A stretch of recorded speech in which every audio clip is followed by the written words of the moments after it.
Hello everyone, this is Swarnima and you are watching law expo. आज का session हमारा hierarchy of courts का part 2 होगा। पार्ट 1 में पिछले क्लास में हम लोगों ने हिरार्की ऑफ कोर्ट्स में लोअर कोर्ट्स और सबऑर्डिनेट कोर्ट्स को डिस्कस किया था। अब उसके ऊपर किसी भी स्टेट का हाईएस्ट कोर्ट होगा जो है हाई कोर्ट। हर एक स्टेट का अपना एक हाई कोर्ट होगा और हाई कोर्ट के विषय में कॉन्स्टिट्यूशन के पार्ट 6 के आर्टिकल 214 से 231 तक प्रोविजंस दिए गए हैं, जिसमें आर्टिकल 214 कहता है every state shall have their own high court, मतलब हर एक स्टेट का अपना एक हाई कोर्ट होना चाहिए। तो वही आर्टिकल 231 कहता है कि one high court can be shared by two और मोर स्टेट और यूनियन टेरिटरीज, मतलब कोई भी एक हाई कोर्ट दो या दो से अधिक स्टेट और यूनियन टेरिटरीज के द्वारा शेयर किया जाएगा। तो ऐसा हम लोगों को मालूम होना चाहिए कि क्योंकि 28 स्टेट और 8 यूनियन टेरिटरीज हैं हमारे इंडिया में, तो उतने ही हाई कोर्ट्स हैं नहीं है। हमारे इंडिया में 25 हाई कोर्ट्स हैं। इसका मतलब है कि हम एक हाई कोर्ट कई स्टेट्स और यूनियन टेरिटरीज को शेयर करते हैं। जैसे कि हमारे पास कुछ एग्जाम्पल भी है, जहां Kolkata high court Andaman and Nicobar island को शेयर करता है, वहीं Bombay high court Goa, Dadar, Nagar Haveli, Andaman and द्वीप और महाराष्ट्र में शेयर है।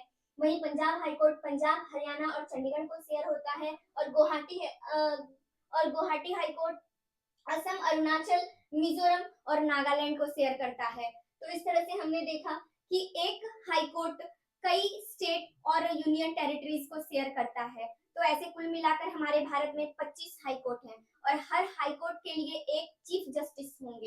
तो हर एक हाई कोर्ट अपने स्टेट का जुरिस्डिक्शन तो रखता ही है, साथ साथ इन यूनियन टेरिटरीज के भी और अदर स्टेट्स की भी सेम वैसे ही जुरिस्डिक्शन रखते हैं और वैसी ही सुनवाई होती है, उतनी ही रिस्पॉन्सिबिलिटी उनकी होती है। कॉन्स्टिट्यूशन के आर्टिकल 226 में उन्हें यह स्पेशल पावर मिला है, जिसमें वो सबसे पहले रिट जुरिस्डिक्शन जारी कर सकते हैं। उनके पास रिट जुरिस्डिक्शन का पावर है। रिट जुरिस्डिक्शन मतलब जब किसी भी व्यक्ति का कोई फंडामेंटल राइट का वायलेशन होगा, ऐसा लिखा है allows it to issue writs, orders and directions to enforce fundamental right and other purposes. वो ऐसे समय में किसी भी तरह का ऑर्डिनेंस, ऑर्डर, रिट जारी कर सकते हैं जब किसी का फंडामेंटल राइट वायलेट होगा या और भी कोई रीजन होगा। वहीं दूसरा उनका जुरिस्डिक्शन है सुओ मोटो कोग्निजेंस, मतलब स्वतः संज्ञान लेने का। किसी भी मामले में जहां पब्लिक इंटरेस्ट में कोई मामला हो जिसमें उनका फंडामेंटल राइट का वायलेशन हो रहा हो या किसी बड़े in large public at large में किसी तरह की हानि और किसी तरह का हार्म देखा जा रहा हो और वहां पे कोई भी पिटिशन, रिक्वेस्ट और अपील की जरूरत नहीं है कोर्ट को यह पावर है कि वो खुद ही उस मामले में इंटरेस्ट लेगी और कार्रवाई शुरू करेगी, सुनवाई करेगी। उसे ही कहते हैं सुओ मोटो कोग्निजेंस लेना, स्वतः संज्ञान लेना। वही तीसरा है जुडिशियल रिव्यू का पावर। जब examining legislative and executive administrative bodies, जब एग्जीक्यूटिव और लेजिस्लेटिव के एडमिनिस्ट्रेटिव बॉडीज को एग्जामिन करने का पावर इनको है, जिसमें किसी भी ऑर्डिनेंस या लॉ को अनकॉन्स्टिट्यूशनल या वॉइड डिक्लेयर किया जा सकता है। अगर कोई भी ऐसा लॉ लाया गया हो या ऐसा ऑर्डिनेंस लाया गया हो जो पब्लिक इंटरेस्ट के लिए बहुत अच्छा नहीं है या अनकॉन्स्टिट्यूशनल फील हो रहा है, तो ऐसे में हाईकोर्ट के पास यह पावर है कि वह उसे वॉइड डिक्लेयर करे, अनकॉन्स्टिट्यूशनल डिक्लेयर करे। नेक्स्ट है punishment for contempt of court. Court की अवमानना के लिए पनिशमेंट, मतलब punishment for contempt of subordinate court, criminal contempt and contempt in the face of the court.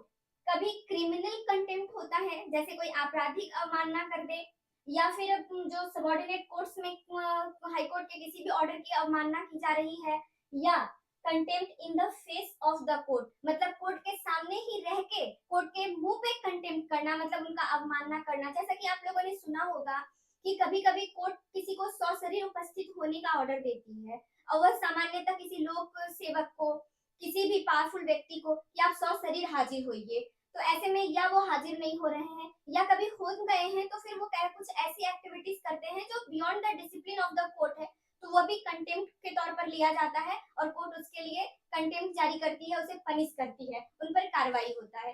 तो वही ये पावर है कि punishment for contempt of court, court की अवमानना पे पनिशमेंट होगा। नेक्स्ट है रिव्यू।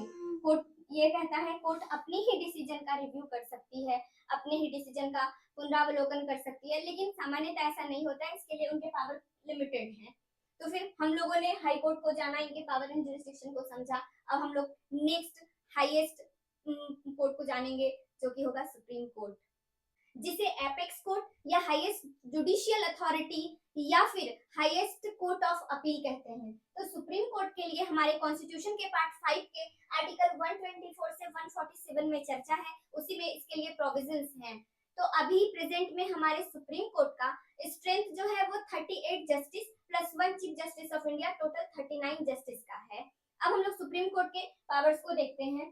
तो सुप्रीम कोर्ट को आर्टिकल 131 से ओरिजिनल जुरिस्डिक्शन का पावर मिला हुआ है। ओरिजिनल जुरिस्डिक्शन मतलब जब भी कोई किसी स्टेट और यूनियन के बीच में डिस्प्यूट हो, या स्टेट स्टेट के बीच डिस्प्यूट हो, या फिर स्टेट और यूनियन टेरिटरी के बीच में डिस्प्यूट हो, और डिस्प्यूट कैसा, किसी भी बॉर्डर लाइन, किसी भी एरिया, रिसोर्सेज डिस्ट्रीब्यूशन या फिर सेपरेशन ऑफ पावर के मामलों पे डिस्प्यूट हो, तो ऐसे मामले सुप्रीम कोर्ट में ही सुनवाई योग्य हैं। उनकी सुनवाई किसी हाई कोर्ट में नहीं होगी, वैसे मामले पर सुप्रीम कोर्ट अपना डिसीजन देगा। वहीं दूसरा देखें तो आर्टिकल 134 ऑफ कॉन्स्टिट्यूशन में एडवाइजरी जुरिस्डिक्शन का पावर है सुप्रीम कोर्ट को। एडवाइजरी जुरिस्डिक्शन किन है? प्रेसिडेंट को। President can seek opinion from supreme court. यह ओपिनियन होगा, आपने सुना होगा कि कोई भी लॉ बिना प्रेसिडेंट के एसेंट के इनेक्ट नहीं हो सकता है। तो प्रेसिडेंट के बहुत सारे महत्वपूर्ण वो है अथॉरिटी है, उनके कुछ अपने रिस्पॉन्सिबिलिटीज है। तो ऐसे में प्रेसिडेंट को भी एडवाइस की जरूरत होती है, और सुप्रीम कोर्ट को यह पावर है कि वह प्रेसिडेंट को एडवाइस करेंगे, लेकिन वह मैंडेटरी नहीं होगा, वह जस्ट एक एडवाइजरी होगा, गाइडेंस होगा केवल। अब नेक्स्ट देखें तो suo motu cognizance and writ jurisdiction. हम लोगों ने आर्टिकल 226 पढ़ा था कॉन्स्टिट्यूशन का, जिसमें हाई कोर्ट को सुओ मोटो कॉग्निजेंस और रिट जुरिस्डिक्शन का अधिकार मिला था। तो वैसे ही सुप्रीम कोर्ट को आर्टिकल 32 से यह पावर मिलता है। सुओ मोटो कॉग्निजेंस और रिट पिटिशन का सेम जैसा हाई कोर्ट को था कि जब कभी किसी का फंडामेंटल राइट, जब पब्लिक एट लार्ज इफेक्ट में और किसी के फंडामेंटल राइट्स के वायलेशन की बात होगी, तो किसी भी बिना किसी पिटिशन के या रिक्वेस्ट के सुप्रीम कोर्ट खुद उस मामले को एंटरटेन करेंगे और उस पर डिसीजन देंगे। और रिट्स जरूरी हुआ तो रिट्स जारी करेंगे। रिट्स 5 तरह के होते हैं और रिट जारी करने का अधिकार सुप्रीम कोर्ट को है। कंप्लीट नेक्स्ट है कंप्लीट जस्टिस। कंप्लीट जस्टिस को जाने मतलब पूर्ण न्याय। इसका ये एक बहुत ही एक्सक्लूसिव, बहुत ही स्पेशल जुरिस्डिक्शन है सुप्रीम कोर्ट के पास। इसका यूज रेयरली सुप्रीम कोर्ट करती है, बट जब भी करती है तो बहुत ही फैंटास्टिक उसके डिसीजंस होते हैं, क्योंकि आर्टिकल 142 ऑफ कॉन्स्टिट्यूशन इस तरह का पावर देता है। अभी एक एग्जांपल है हमारे पास कंप्लीट जस्टिस का। अभी कुछ ही दिनों पहले 3-4 दिनों पहले आप लोगों ने सुना होगा अथर्व चतुर्वेदी का मामला, जहाँ पे 19 वर्षीय एमपी का लड़का, जो कि 2 सालों से 2 बार उसने नीट का एग्जाम दिया था और दोनों ही बार उसने अच्छे मार्क्स लाए थे, लेकिन ईडब्ल्यूएस कैटेगरी का होने के कारण उसका एडमिशन नहीं हो पा रहा था। वो सीट फुलफिल हो जाने के कारण वो एडमिशन नहीं पाए। ऐसे में वो लड़का खुद सुप्रीम कोर्ट के सामने अपना आर्गुमेंट किया, और इतना बेहतरीन आर्गुमेंट किया कि सुप्रीम कोर्ट ने इसके पावर का यूज करके उस लड़के के पक्ष में फैसला सुनाते हैं, और वहां के स्टेट गवर्नमेंट को एडवाइस करते हैं कि जल्दी से इसका प्रोविजनली एडमिशन ईडब्ल्यूएस कोटे में प्राइवेट कॉलेज में कराना सुनिश्चित कराएंगे। तो ये एक बहुत ही अमेजिंग पावर है जो सुप्रीम कोर्ट वैसे समय में यूज करती है जब कोई लिखित कानून रूल ऐसा कुछ नहीं होता है, लेकिन न्याय देना जरूरी होता है। तो न्याय होना चाहिए। न्याय के लिए कहीं भी सुप्रीम कोर्ट को जरूरत नहीं है कि वो कहीं पर रिटन हो, कानून के दायरे का हो, कानून में हो, लिखा हो तो ही हो, ऐसा कुछ नहीं है। तब वो इस आर्टिकल का यूज, इस पावर का यूज करते हैं। नेक्स्ट है इलेक्शन पिटीशन। ये होता है कि जब प्रेसिडेंट या वाइस प्रेसिडेंट का इलेक्शन होगा और उसमें किसी भी तरह का डिस्प्यूट हो जाता है, तो वैसे मामलों के लिए पिटीशन केवल सुप्रीम कोर्ट में दायर होगा और सुप्रीम कोर्ट मामले को एंटरटेन करेंगे, सुनवाई करेंगे। नेक्स्ट है supreme court interpret any of the law.